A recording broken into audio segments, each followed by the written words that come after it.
Let me say something that might feel a little uncomfortable at first. If you're over 75 and walking is the only exercise you're doing something good, but you're not doing enough. Now stay with me here. This is not an attack on walking. Walking is wonderful. It keeps you moving, it clears your head, it supports your heart. But after a certain age, walking by itself leaves some very important systems untouched. And those systems are the ones that decide whether you stay steady, confident, and independent, or whether everyday movements slowly start to feel risky. Here's what most people are never told. As we move past our mid-70s, the body changes in specific ways. Your reaction time slows. The small stabilizing muscles around your joints weaken. Your nervous system becomes less responsive, and your balance reflexes don't fire as quickly as they used to. Walking doesn't train those things. No matter how far you walk, no matter how often. That's why so many active seniors say things like, "I walk every day, so why do I still feel unsteady?" Or, "How did I fall when I wasn't even moving fast?" It's not because you're fragile, it's because certain muscles and reflexes need different kinds of movement to stay awake. And here's the part that matters most. This isn't about living longer for the sake of numbers. It's about living independently, being able to get up from a chair without hesitation, catch yourself if you trip, climb stairs without fear, and move through your day without constantly thinking about falling. In this video, I'm going to walk you through 5 specific exercises that address what walking misses. They don't require a gym, they don't require expensive equipment, and they can be adapted to almost any ability level. Each one targets a system your body relies on after 75: stability, joint protection, muscle preservation, bone strength, and balance reflexes. We'll go step by step, starting with the simplest and building up to the most important. But before we begin, let me ask you something, and I really do want to hear from you. Where are you watching from today? City, state, or even just at home? Drop it in the comments. We read everyone. All right, let's start with exercise number 5, the one that quietly strengthens a hidden group of muscles most people never think about until they need them. Exercise number 5, wall push-ups and the muscles that quietly protect you. Let's start with an exercise that looks almost too simple. So simple, in fact, that many people dismiss it without ever trying it. Wall push-ups. Now, I know what some of you might be thinking. Push-ups? At my age? Stay with me, because this version is very different. Wall push-ups are not about building big muscles. They're about rebuilding stability, especially in the shoulders, arms, and upper back, areas that quietly support you every time you push yourself out of a chair, catch yourself on a railing, steady yourself after a misstep, carry groceries, open heavy doors. Here's something many seniors don't realize. As we age, we don't just lose strength, we lose coordination between muscles.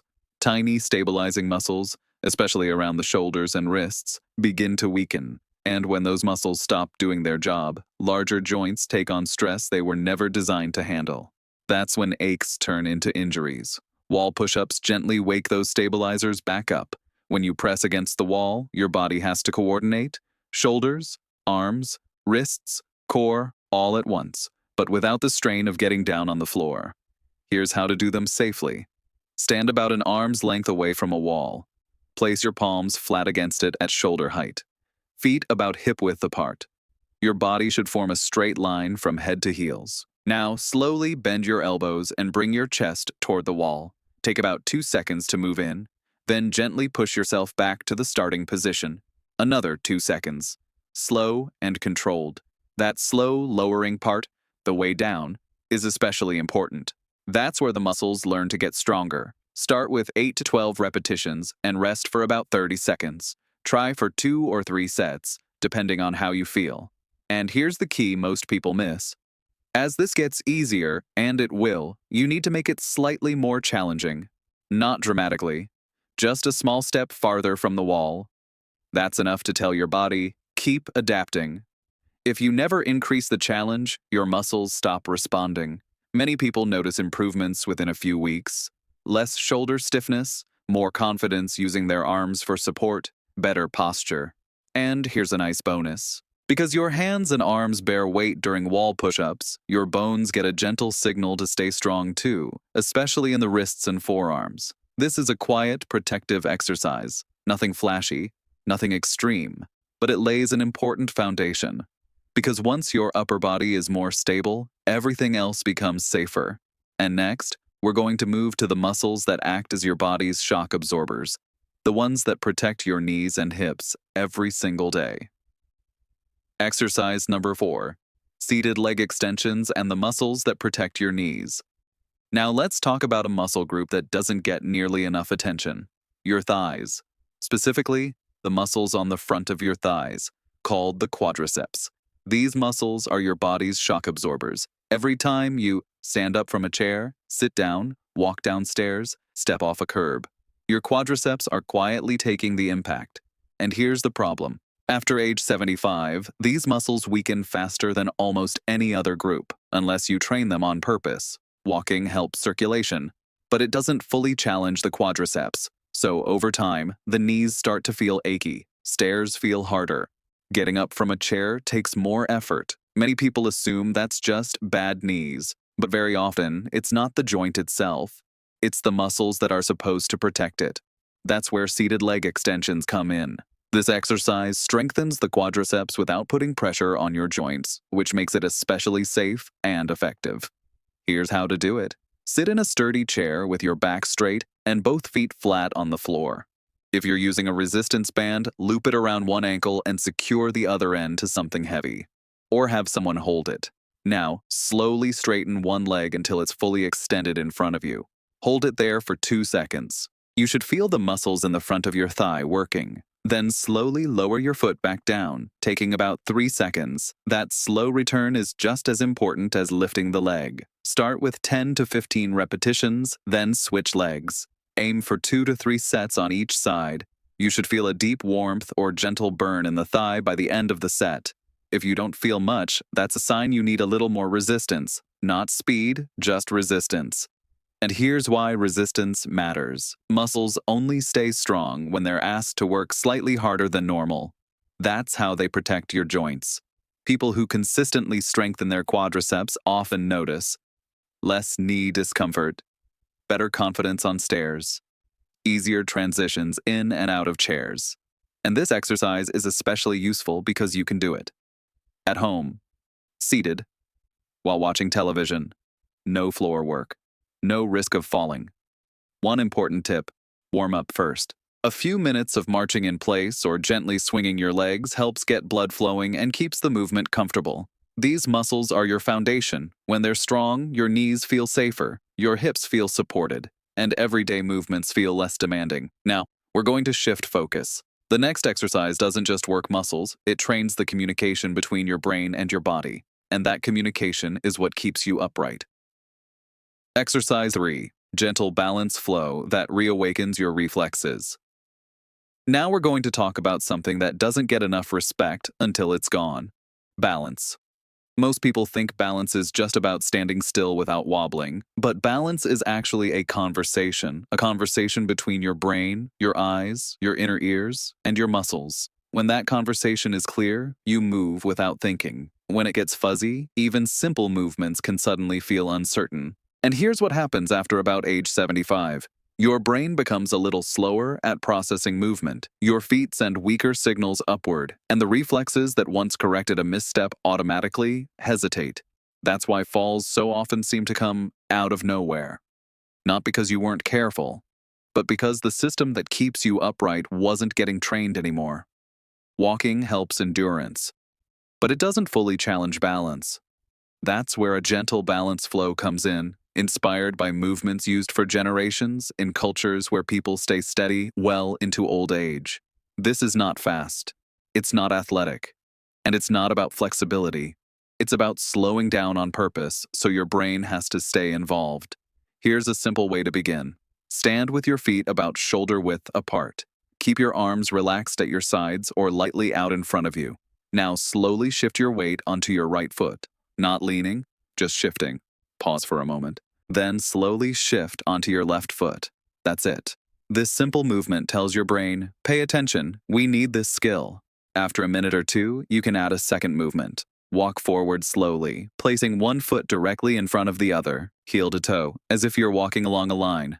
Take your time. Move at about a quarter of your normal speed. That slowness is the secret. It forces your brain to stay engaged instead of running on autopilot. If you feel comfortable, you can add a third movement. Stand on one leg while gently moving your arms in slow circles. Hold for 10 to 20 seconds, then switch sides. Always stay near a wall or chair for safety. People who practice these kinds of movements often notice better confidence while walking, faster reactions if they stumble, less fear of uneven ground. And there's another benefit many don't expect. Slow balance movements calm the nervous system. Breathing naturally deepens. The body feels more centered. Just 10 to 15 minutes, a few times a week, is enough to make a difference. This isn't about perfection. It's about reminding your brain and body how to work together again. And now we're moving into the final two exercises, the ones that strengthen what holds you up and helps keep you out of fragile territory. Exercise number 2, heel drops and the strength of your bones. Now we're going to talk about something many people don't realize is still possible after 75. Building stronger bones. A lot of seniors are told, directly or indirectly, that bone loss is inevitable. That once bones weaken, the best you can do is be careful. But bones aren't dead material. They're living tissue, and they respond to the right kind of signal.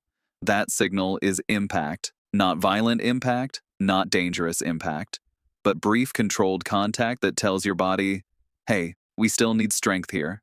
That's where heel drops come in. This is one of the simplest exercises on the list, and also one of the most misunderstood. When you gently drop your heels to the ground, the vibration travels up through your legs, hips, and spine. That vibration stimulates the cells responsible for maintaining bone density. Without that signal, bones slowly thin, especially in the hips and spine, areas that matter most for independence. Here's how to do heel drops safely. Stand tall with your feet about hip width apart. Hold onto a countertop, railing, or sturdy chair for balance. Rise up onto your toes as high as is comfortable. Pause for a second. Then let your heels drop down firmly to the floor. You're not slamming. You're not forcing. You should feel a solid, confident tap, not pain. Start with 10 drops. If that feels fine, gradually work your way up to 30 or even 50, resting as needed. This entire exercise takes less than 2 minutes, and yet, when done consistently, it sends a powerful message to your bones. We still need you strong. A few important safety notes. If you have severe osteoporosis, recent fractures, or significant joint pain, talk with your healthcare provider before doing heel drops. And always do them. Holding onto support, on a firm surface, in shoes with thin, stable soles or barefoot if comfortable. Many people notice something encouraging after a few weeks. More confidence standing, a feeling of solidity through the legs, less fear around fragile movements. This exercise isn't about pushing limits. It's about reminding your skeleton that it still has a job to do. And now we're ready for the final exercise. The one that ties everything together, the one that decides how easily you move through daily life. Exercise number 1, supported squats and the movement that protects your independence. Now we come to the most important exercise on this list.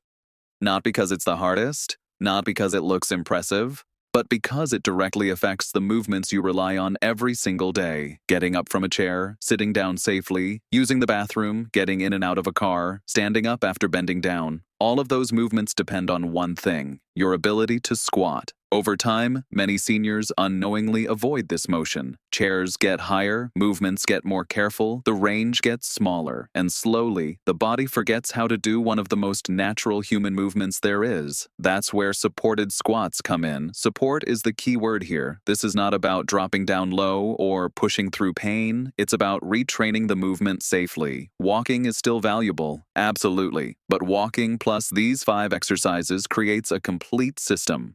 Strength, stability, balance, bone support, confidence. You don't need to do everything today. In fact, please don't. Pick one exercise to start with. Do it consistently for a week or 2. Then add another. Progress happens quietly and steadily.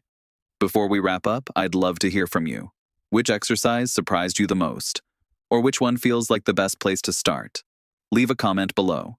We read everyone. And if this video helped you see movement differently, consider subscribing. We share practical, respectful guidance designed for real life, not trends. Thank you for spending this time with me. Take care of yourself and keep moving in ways that support the life you want to live.